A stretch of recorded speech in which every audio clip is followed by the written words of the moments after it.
They're all critical.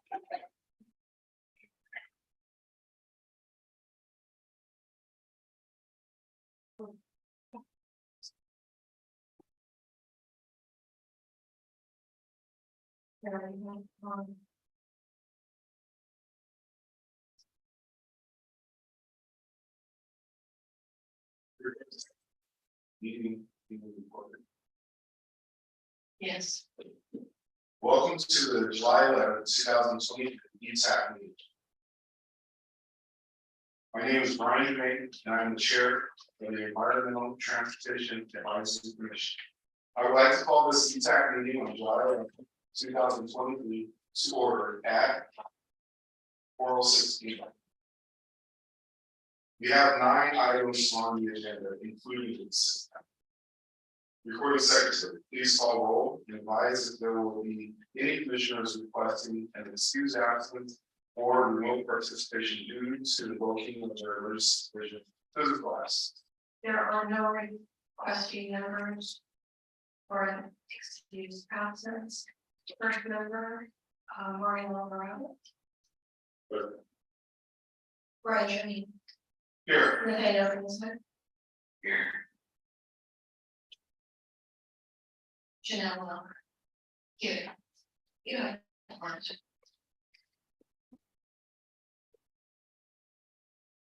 you. Would Commissioner Janelle Walker please lead the pledge of allegiance? And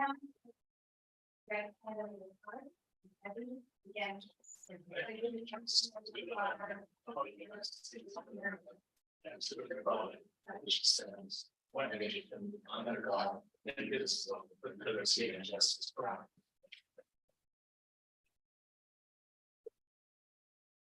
For secretary, please describe the way the public can access this political meeting. This meeting is being live streamed on the city of Santa Ana Road and www.santa.com. Public anyone would like to provide public comment, they may do so in person or on the city of Santa Ana portal.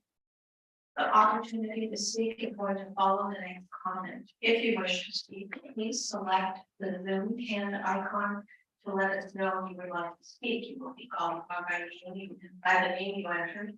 If any members of the public are present at this in-person meeting, please be sure you have completed the speaker card and then handed it to me. You will have 3 minutes to speak and we will alert you when your time is up. Moving on to public comments on agenda items or non-agenda items, report the secretary. Does anyone wish to speak? Just a moment.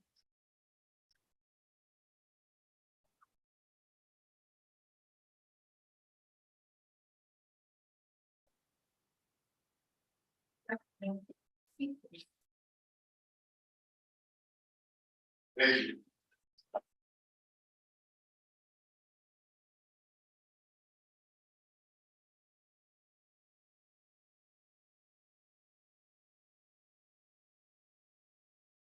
Moving on to consent calendars. We need a motion for consent calendar 5-1-4. Commissioner Green said I make a motion to approve.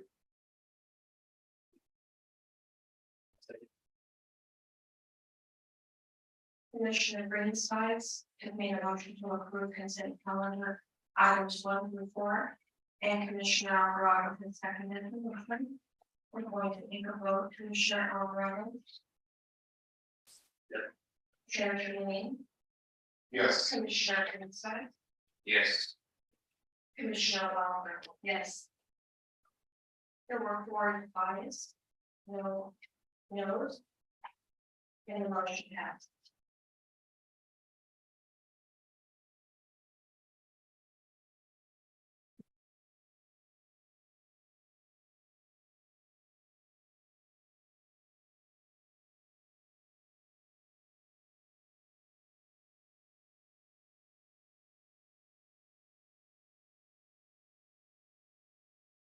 Moving on to business calendar items.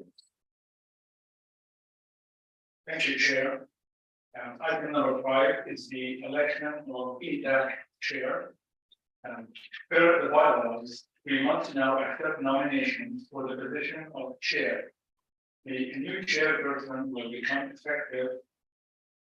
Position will become effective at next EDAC meeting and will serve through June 2024, at which time another election will take place in July 2024. Would like to open the floor for nominations for the position of the chair for EDAC.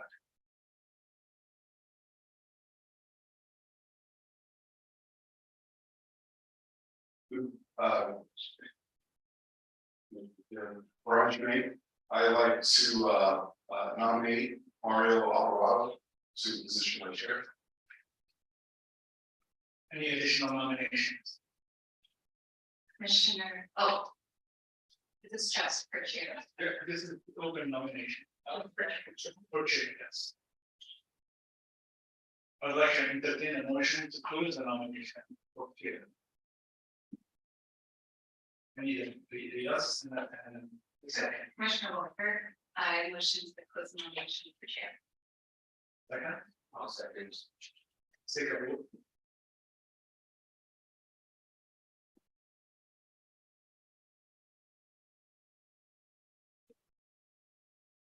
Commissioner Walker has made a motion to close the nomination period for EDAC chair. Commissioner Greensides has seconded the motion. I'll conduct a vote now to close the nomination period for chair. Commissioner Alvarado, Yes. Chair Germain, Yes. Commissioner Greensides, Yes. Commissioner Welker. Yes. There were 4 ayes, no noes, no abstentions, no received absence, so the motion passed. Thank you. Nomination for chair has closed. We'd like to entertain a motion to select the chair. Commissioner Alvarado to be the chair for EDAC for the next year from through June 2024. Do I have a motion? Commissioner Greensides, I'll make a motion. Have a second. Commissioner Walker, I'll second the motion. Let's take a vote.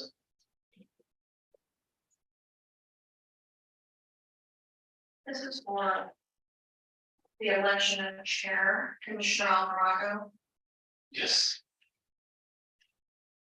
Chair Germain, Yes. Commissioner Greensides, Yes.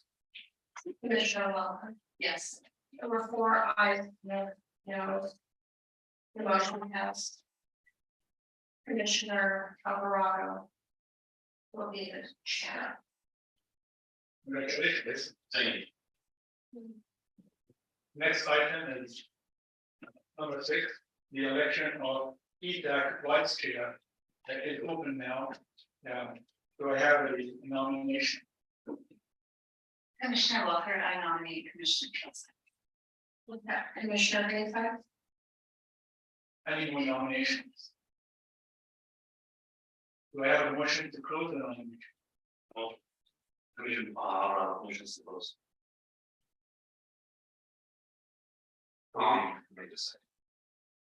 Thank you. So we have a motion and a second to nominate Commissioner Greensides as the vice chair for that for the next year through June 2020. Nomination is closed. We're open for the vote to appoint Commissioner Greensides for the position of the vice chair. Do I have a motion? Commissioner Walker, motion. Commissioner Rhodes seconds. So we have a motion and a second to nominate Commissioner Greensides for the vice chair for EDAC. May I ask who made the second? If anybody? Commissioner Rhodes. All right. Thank you. Take a roll call vote for Commissioner Greensides to be the vice chair. Commissioner Alvarado, Yeah. Chair Germain, Yes. Commissioner Greensides, Yes. Commissioner Welker. Yes. There were 4 ayes, 0 noes. The motion passes. Congratulations. Congratulations.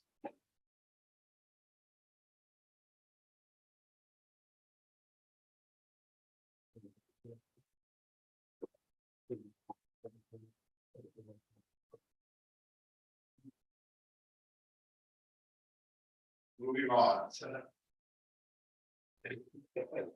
Moving on to business calendar item number 7, proposed amendment to ETAC bylaws, article 3, meeting section 1, time and place.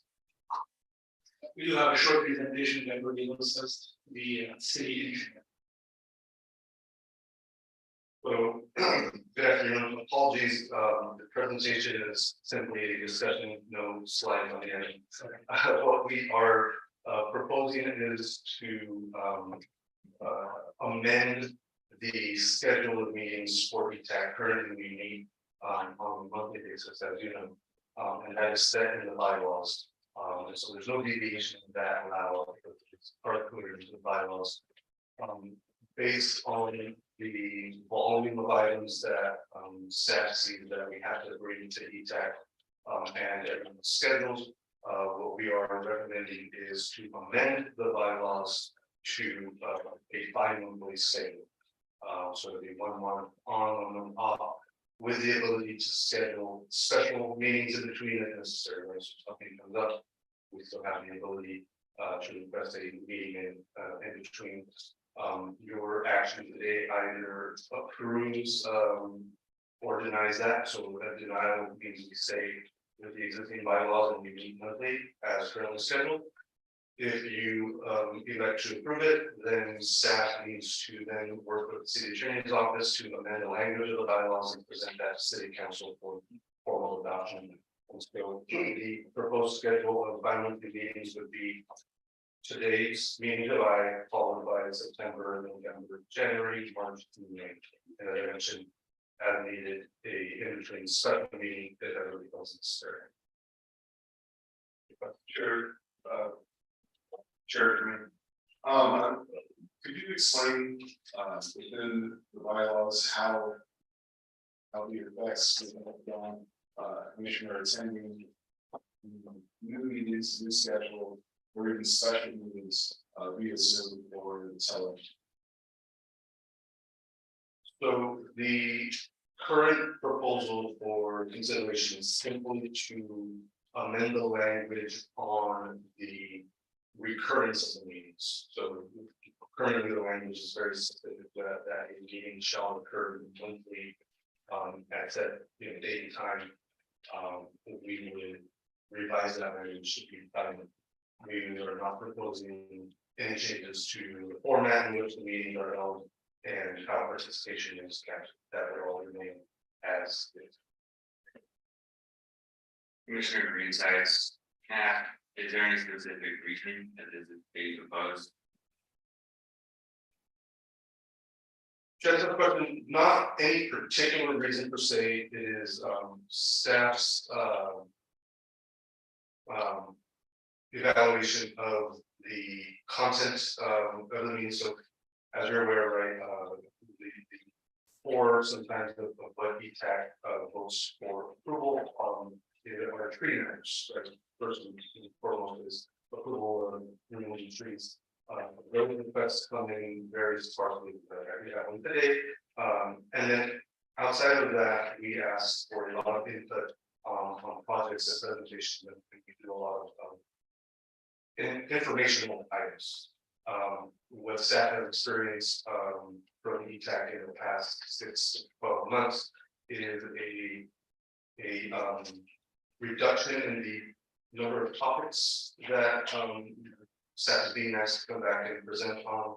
And so just based on the volume of those informational presentations and tree requests,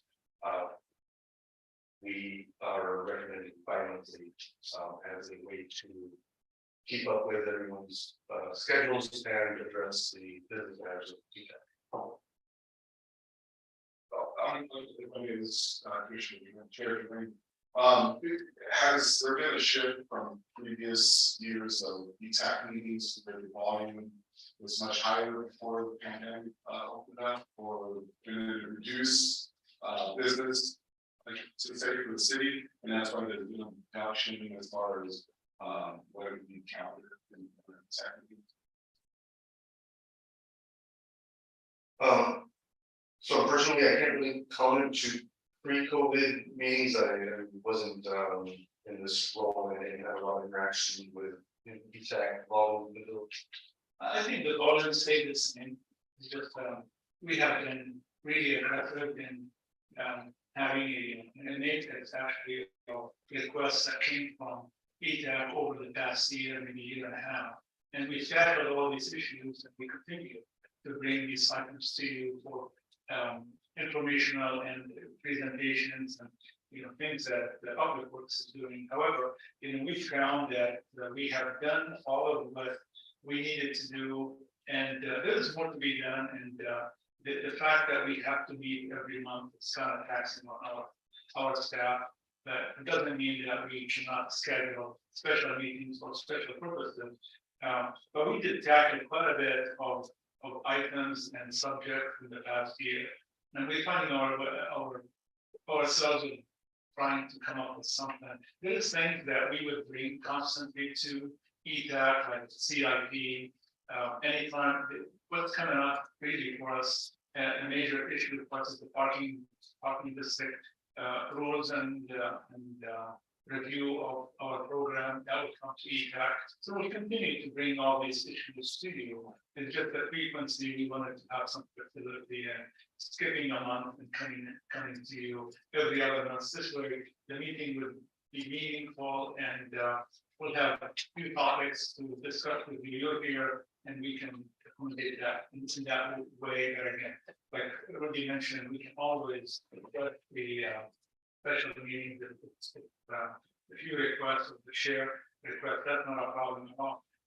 And if there's any updates that you want us to capture, we will always do that. It's just the frequency and working with our staff, my staff, and public works agencies that's just so taxing. We do have 60 vacancy in our department, so I wanted to take a little bit, but again, it's up to you. Commissioner Alvarado, Commissioner Jermaine, as speaking as the incoming chair for the next year, and knowing this is less than half of the actual pool commission hire, I wouldn't want to make a decision today on this, because it would be, for me, it would be taking the legs off of the few potential, you know, commissioners in the board. Second, I think that the notice that we received in the mail was a bit too short to even be able to think about it clearly. We're appointed by the city council, and you know, being able to speak and see what the city council, and I think it's going to be president, because I don't think any other commission, you know, by me. And from what Nabil was saying regarding the stuff where we don't need to approve, but you guys are just presenting. I've been to the last couple of city council meetings, and I think I want to remind everybody that we're here kind of as the eyes and ears of the council. And I've seen the bill and I've seen some of the support staff present, and the city council just turned down, you know, fully. And I think that maybe staff might want to use this a little bit more.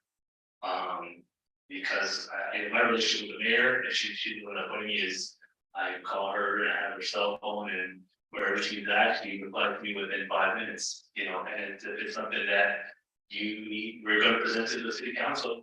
I've never had a city staff come up and tell me, hey, this is what we're going to present to the city council, these are the items, and I've been to the city council and they've been turned down or they've rejected completely, 50%, whatever the case is. Well, I feel like we're not being used that way as far as the staff.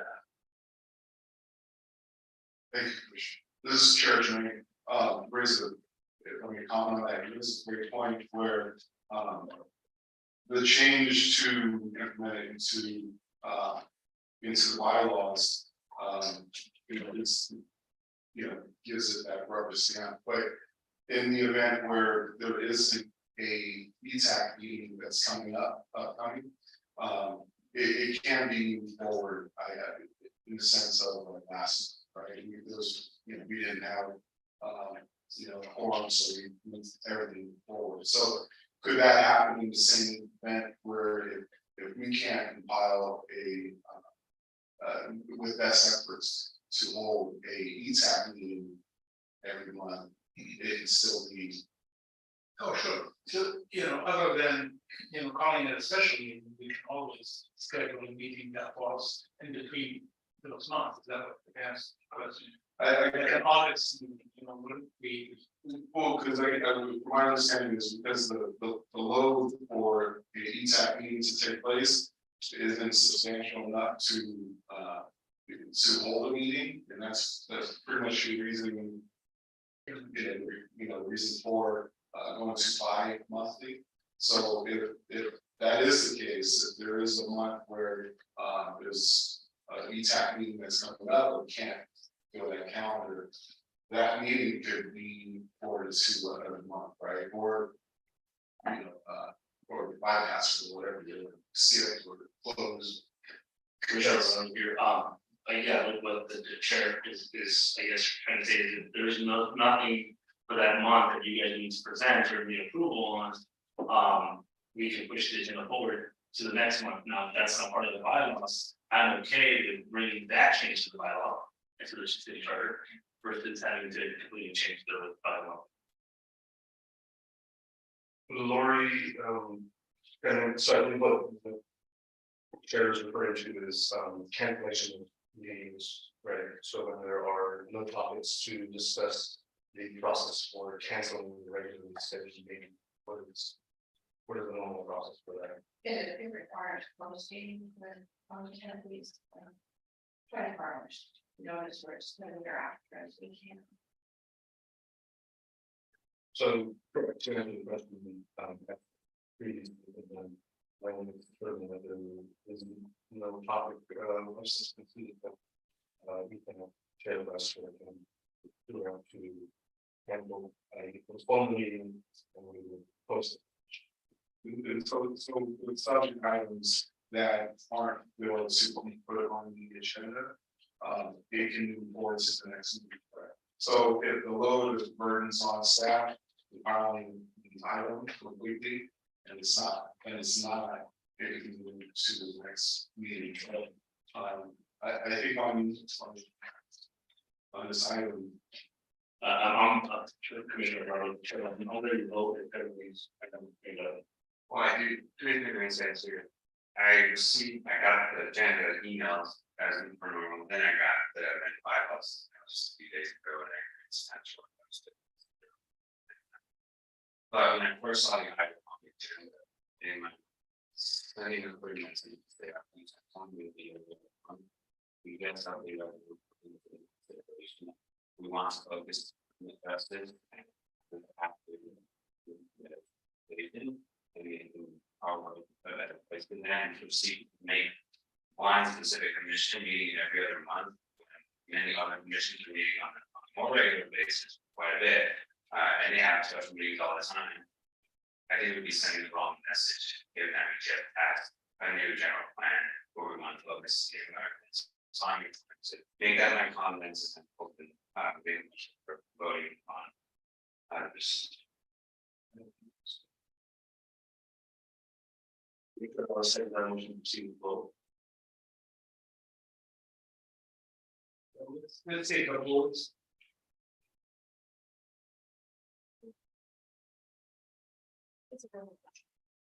Is there a motion Yes. to the end?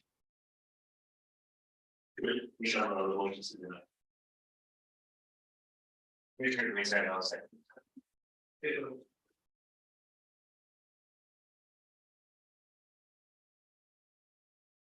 Vote yes to deny, correct? Yes.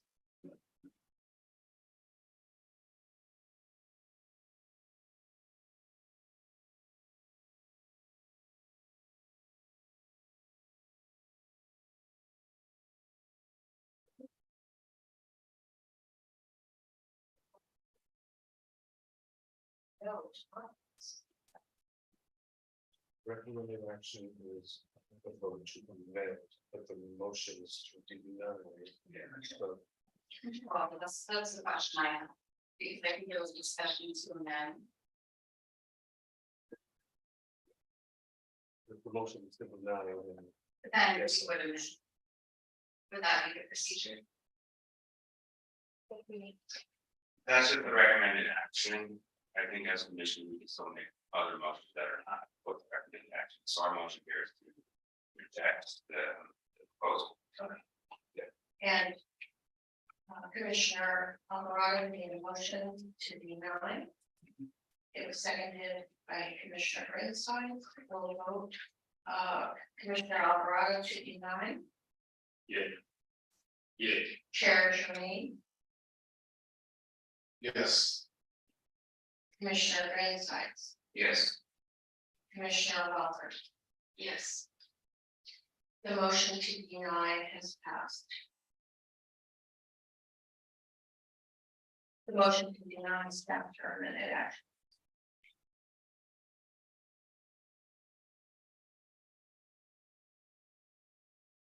Thank you.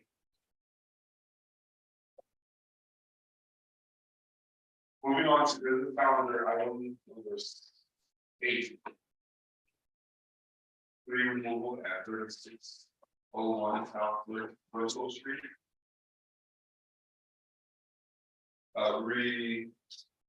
Those sides, consent this item. Before we begin, if I may interject, before we start on this item, that I'm going to, be leaving the scene at this time, so. I need for to keep their chair. Yeah. To continue this meeting. Also, I also like to make that announcement that I'm also making my position as commissioner to the city. So I said, this is the last meeting. So welcome to those who just got to meet recently and it's been a good experience. Janelle and May, because we've been together for a little over a year. Enjoy the future of this. Keep on. It's important. And I think you guys are suited to roll that out to help our city move forward with decisions. Also, as Bill and staff, Lori, as well, for your help and your support in this position. I'm sure being involved in the city or the future, but I really appreciate you guys being able to sit here and do it in good sense. Thank you all, and thank you for a great time. Thank you. Thank you.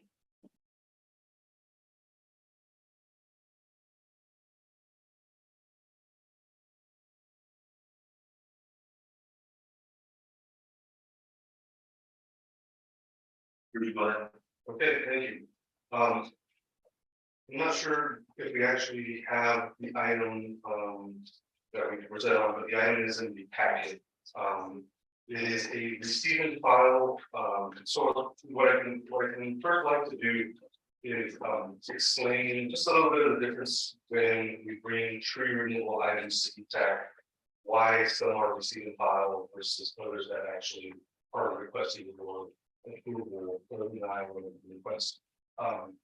In instances where, say, a homeowner or a business owner wants to remove a tree because they claim the roots are damaging the sidewalk or sewer system, or they just don't have to remove the tree. Those are instances where we bring that exact that is the decision this commission makes on whether or not the justification for the tree removal is sound and what mitigation we ask if you're going to remove the tree, but that's probably asking the new tree that kind of stuff. For development projects, that happens both in 2 ways. One, we can have developments that we have some of the past where, again, they kind of have the same story where, the tree in front of their proposed development maybe is for condition, is just not meeting kind of the aesthetic out of what they want. And so we come to ETAC and say, look, again, it's a judgment call. And so what we need to have determined is the reasoning for removing the tree justified. The other side of the coin is as what we have today from Chick-fil-A, and these are receiving files where the proposed tree removal is a result of the approved site plan. So in this particular case, the site plan for the proposed Chick-fil-A improvements has been approved. Chick-fil-A is on Bristol and MacArthur proposing to expand their footprint and relocate driveways to accommodate drive-through, just expanding their business and accommodating those needs.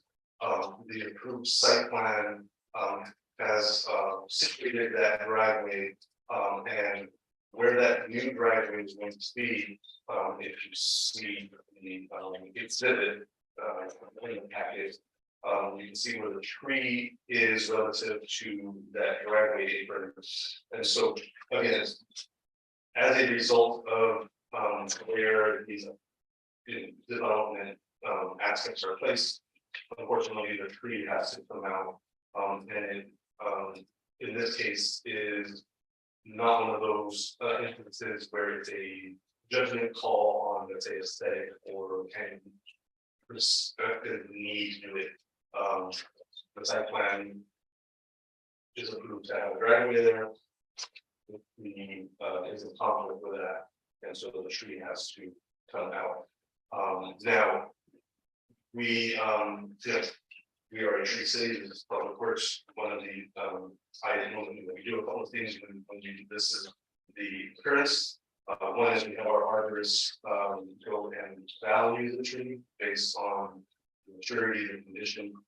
There is a value to that tree, and our arborists have determined that the value of that tree has stated within the report is $14,000, $14,740. So Chick-fil-A will be required to pay into our tree fund that amount. Our tree department then uses those funds to plant additional trees and maintain the existing urban forest.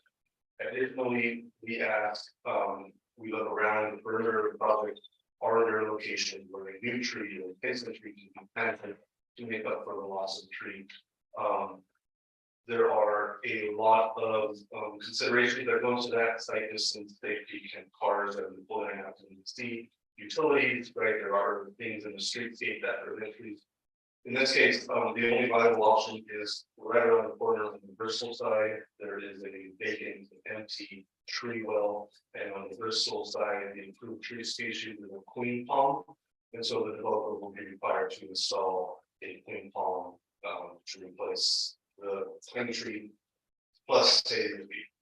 And so the motion in front of you is to receive and file and acknowledge these conditions. We can answer questions. The applicant representing Chick-fil-A is here, but as I was alluding to discussing earlier, the option to save and retain the tree is unfortunately not on the table. Commissioner Rowe, you said the funds are already approved. So it's the consequence of Correct. and but there's between a queen and finding. Well, Chair Alvaro, that's an interesting question. The pine tree in question is exhibit C in your package. And so as you can see, it's a very large, very mature pine tree.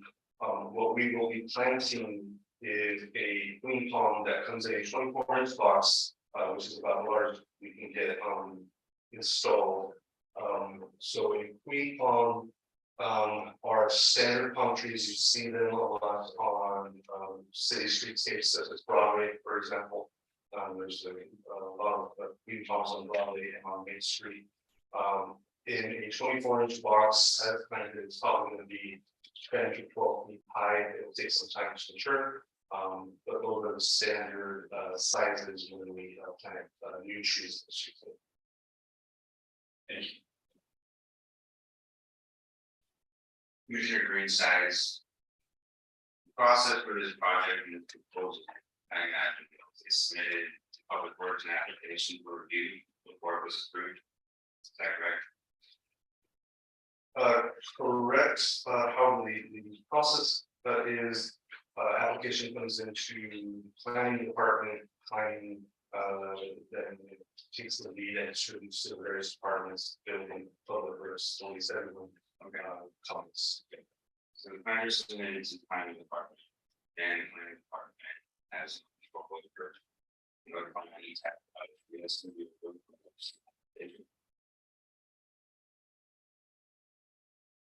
So generally speaking, the current process is that plans are reviewed by staff, comments are made, they are, you know, all weighed against different considerations and requirements, regulations. Ultimately, planning takes the lead on the requirements that will make it to, let's say, the end, which ones are conditioned on the project. Depending on the project scope, some require planning commission approval. They don't recall that this is a site plan and require planning commission approval. So if it went to the planning commission or was simply a staff matter, once the site plan is approved, that is now essentially the guiding document that controls plan checking. So after site plan is approved, a more detailed review that incorporates all of the items in the streetscape, sidewalks, exactly how the size driveways were, you know, utility cuts, you name it, right? There's a deeper plan check review process that happens. So hope that sort of answers the question. Yeah, sort of does, and what I'm hearing is planning to receive an application and not care about a tree that's in the vote right away. It's there, they can proceed without any tax input. They can proceed without any text, correct?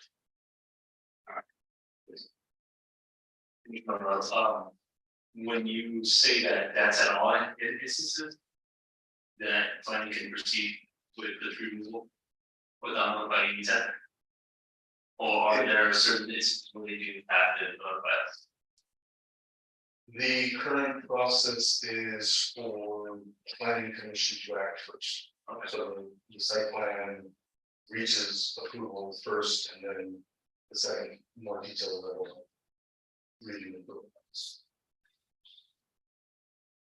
Commissioner Walker, so as ESAP, we only review applications for trees to be removed to the only the tree removal. I think the last time we had this done was a week ago. It was just a single tree that was in question. It wasn't construction of sidewalk, right of way, demolition of a building, expanding a parking lot. Because you're having all those different parts of the project together, it went to planning and bypassed ESAP. But we only receive it if it's just for tree removal. And it's Correct. The ETAC review for development projects is specifically the tree removal portion. Here's your reason, so considering that the last time we talked about a tree, ultimately in that scenario, we decided to not allowing that property to tree in those space. If that property was just need modifications to the sidewalk. For some whatever legit reason that they need to modify their driveway, they could go to planning and get that tree removed, theoretically. In the scenario you described, that would be the case. For a residential lot, for example, or we can see business. Changing the location of the driveway is kind of a major change, and it does require full kind of planning review and plan commission.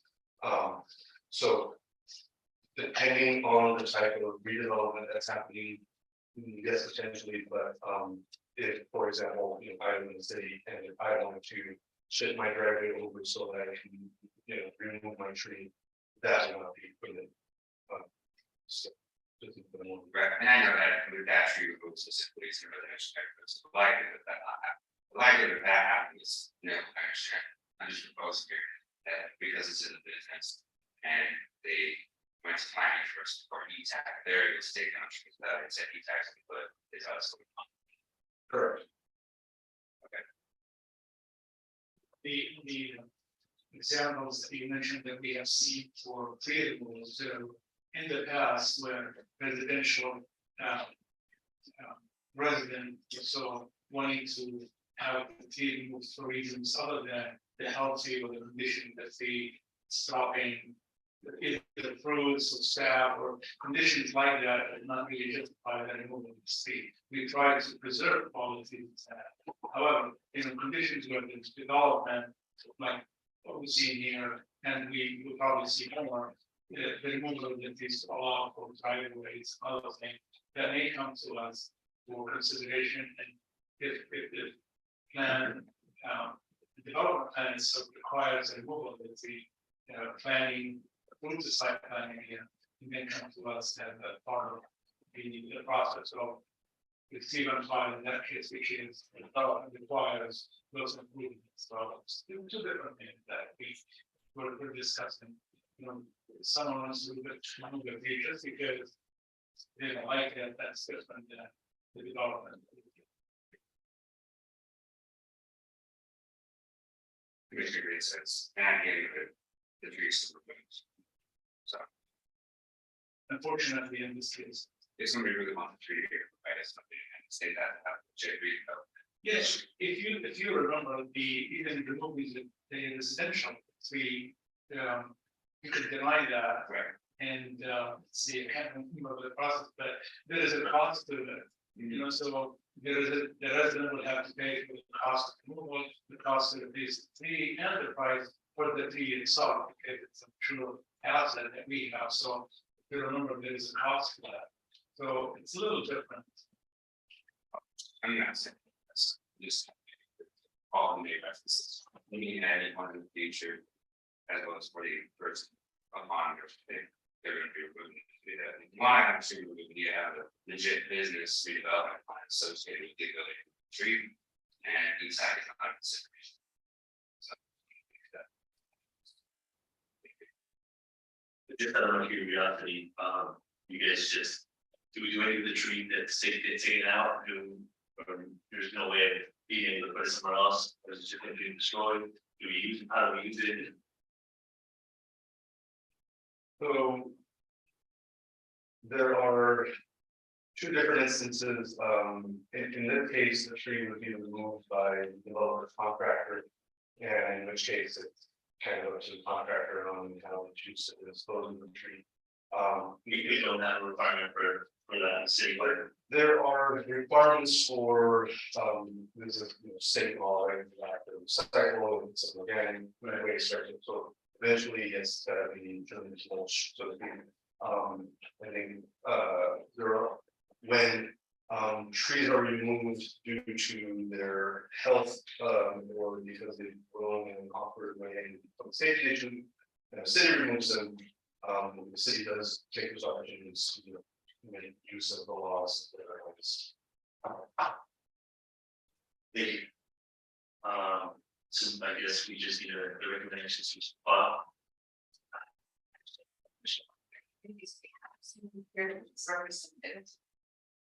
They are here, in case if you like to answer specific questions that staff can't answer.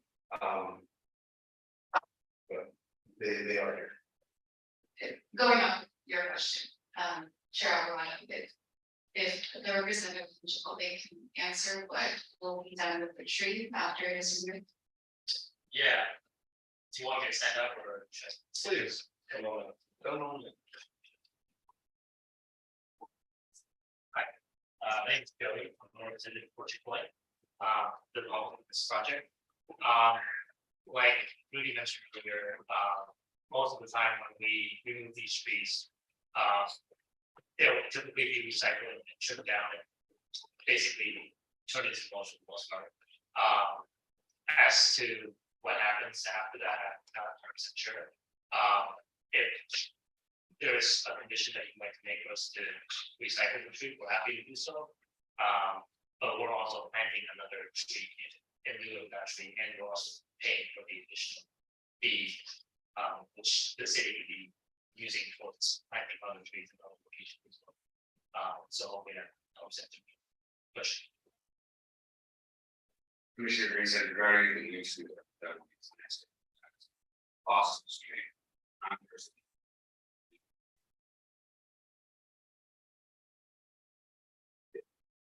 It has to be It is a requirement because that is the current approved species for that second. Thank you. Do you have any other questions for the representative? Thank you. Any other comments? So I'd like to make a motion to receive the file. I'll second it. Commissioner Green said that it's in the file. We don't need to. No, okay. Okay. Thank you. Moving on to this calendar, item 9, citywide engineering and traffic survey, then, we'll do that back.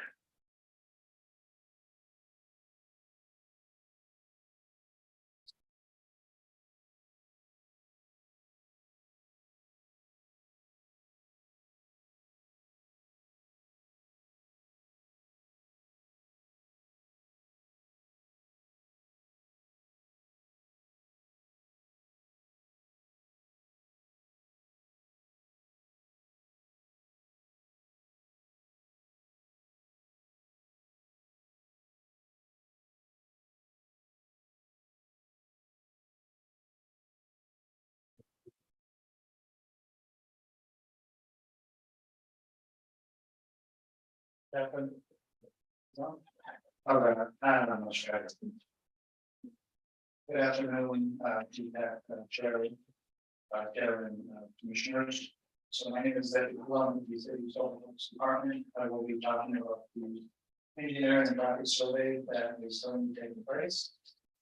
This survey is to find a way of determining how the both the speed limits are set when not only dynamic, but how they say the California.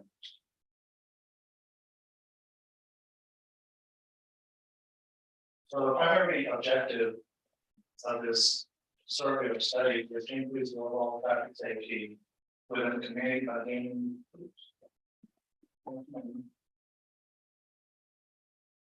more compliance with traffic related laws through consistent application of enforcement activities. So the speed limits on the public roads are set in 3 different ways in California.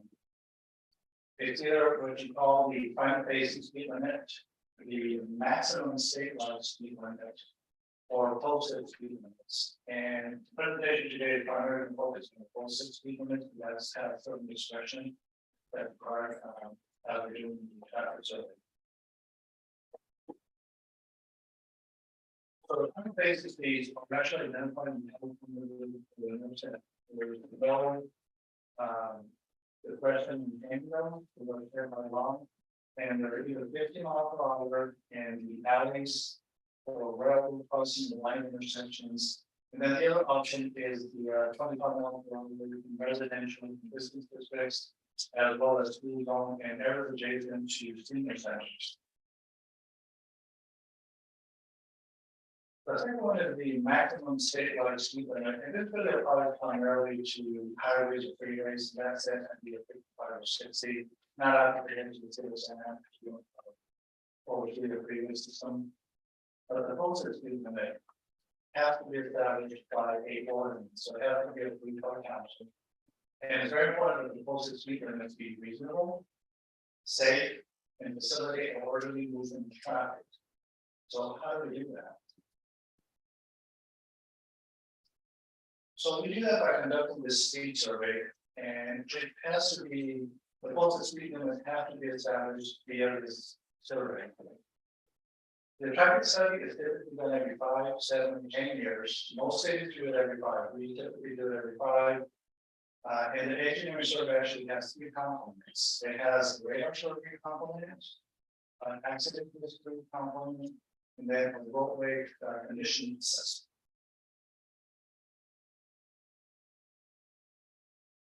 So the radar survey is conducted in an unmarked car.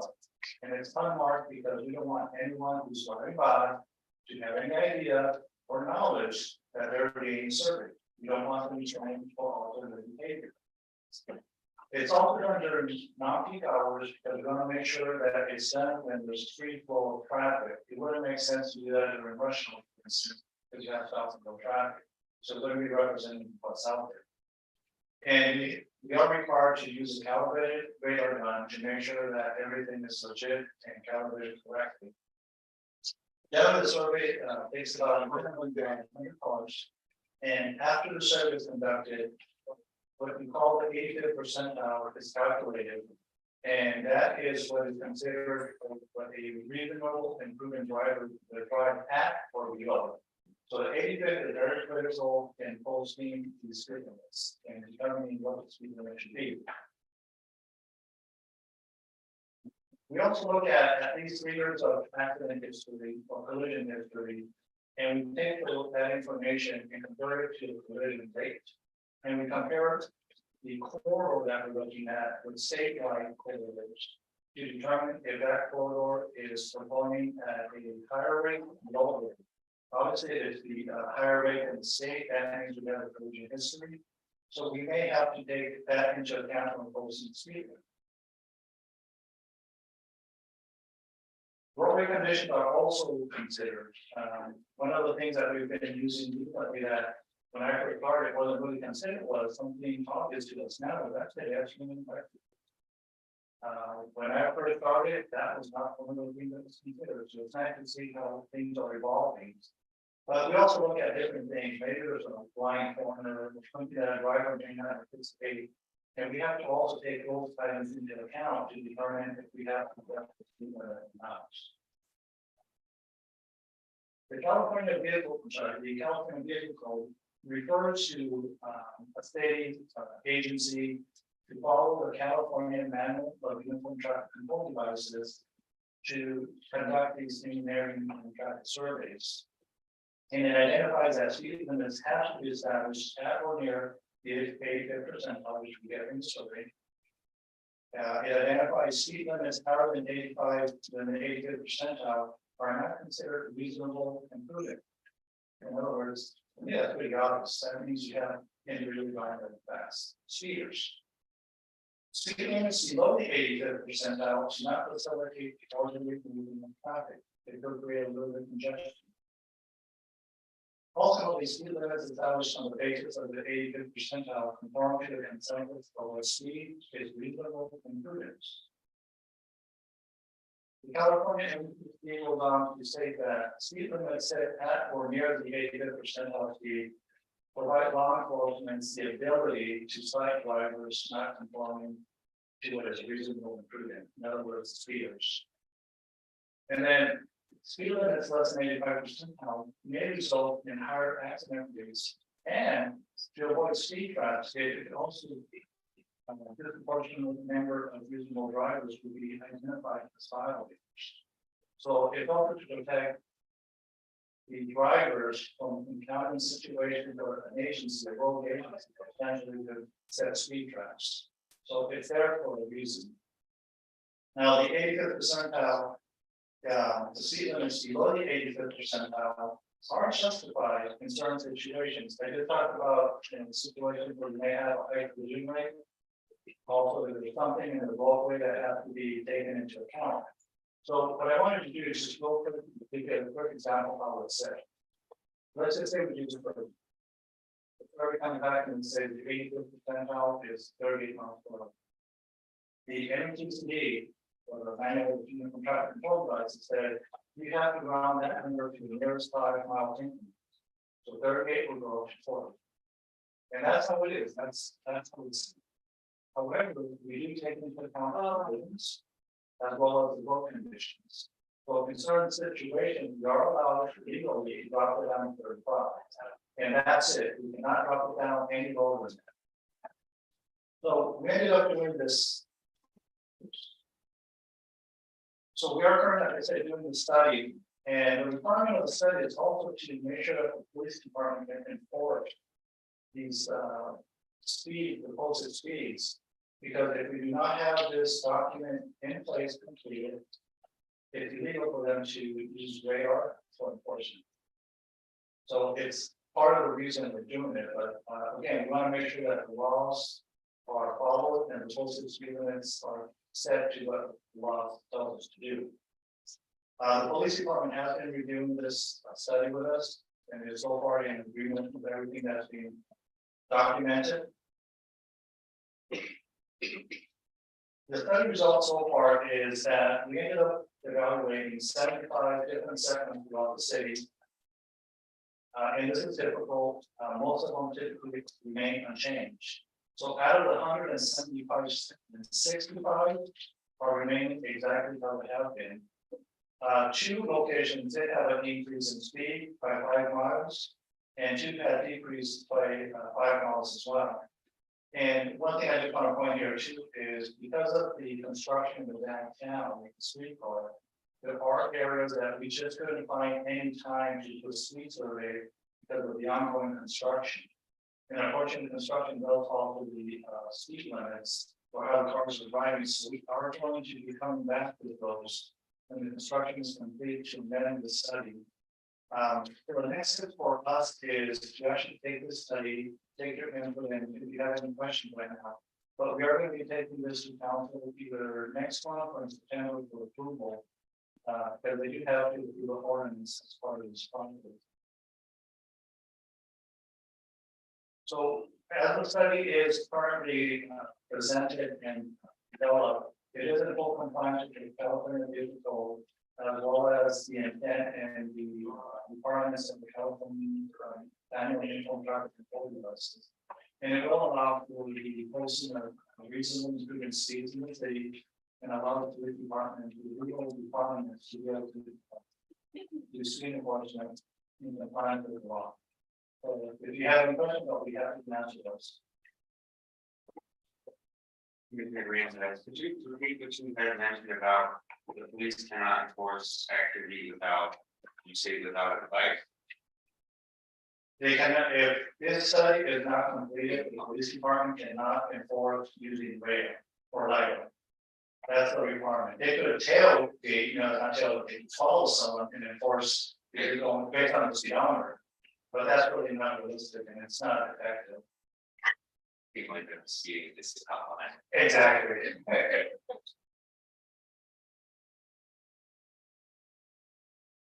Any other questions? Commissioner, well, when this presentation was brought to the city council, we showing them which 2 areas that increase or decrease. It will be identified, and if you guys are curious, let me just. I'll put it up again.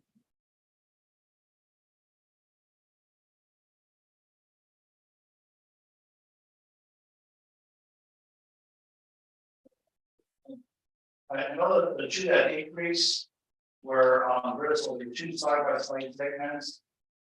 So the one that are being decreased is on Bristol between 17 and the 22 freeway. That's going down 5 miles. The 2 that are increasing, one of them is on Bristol Patrol, which is First and Civic Center. The last time it was surveyed, it wasn't widened, unfortunately, sometimes they widen roads speed may increase. And the other one that's increasing is on Dyer Road from 55 to Red Hill. And I'm not surprised that road should have been at that speed a long time ago. And those are the only changes, and they will be presented in December. In each of those areas you just mentioned, are they decreasing? The 2 Bristol north of 17th decreasing. Bristol between Civic and Civic and actually the section on Civic and Dyer, those are going to be increased. Any other questions? Thank you so much. Thank you. Moving on to comments and other staff commissioners, any comments from the board of staff? I don't have any comment, I would like to thank, Chair Tremaine, who is not here. Yeah. For serving, thank you very much for that, and no comments, thank you for the meeting. Any comments from the commissioners? Congress, congratulate their chair, vice chair, for serving the leader of section. Congratulations. Yeah, by the Look forward to it, well, Commissioner Green said, it's summertime, it's hot, make sure you're remembering all to conserve water. Make sure that if thanks for the water we do have, and I echo the words of thanks to Commissioner Tremaine, with us, as well as the other commissioner who stepped down, for you. But I look forward to continuing to work with you all here on the tech. Thank you. Moving on to the agenda items for future meetings, do the commissioners have any requests for agenda items? Commissioner Green says here, just wanted to know what the next point of activity for the parking study.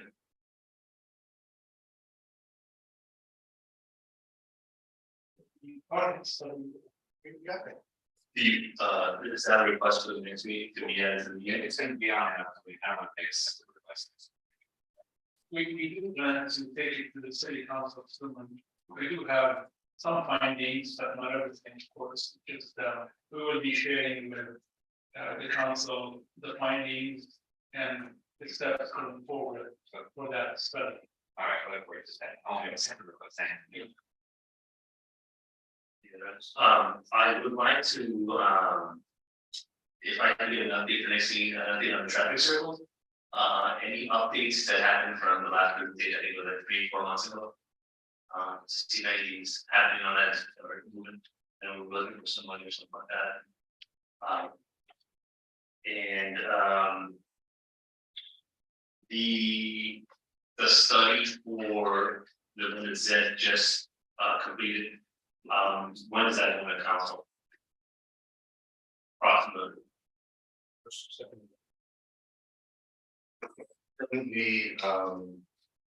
We're probably going to schedule for the second meeting of August. The second meeting, okay. So then, I'd like to have that presented to us on this commission before this to come. I think we're good for that. Okay, and that would also allow you guys to. The one that said just, You want to, yeah, we can just, when you're gonna present to council, if you guys fine tune anything, then we can start up. okay, sure. For that, and then the last item, and I brought this up, when I was just going to the commission, I have not seen a member from the Hispanic Chamber of Commerce.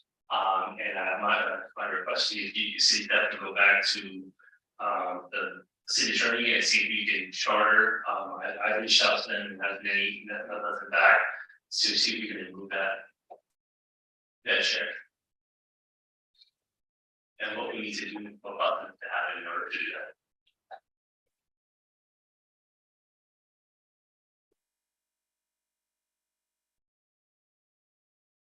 Moving on to the meeting adjournment, the next meeting will be a regular meeting for exec and we scheduled 4 o'clock, August 6th. And the exec meeting for today is adjourned.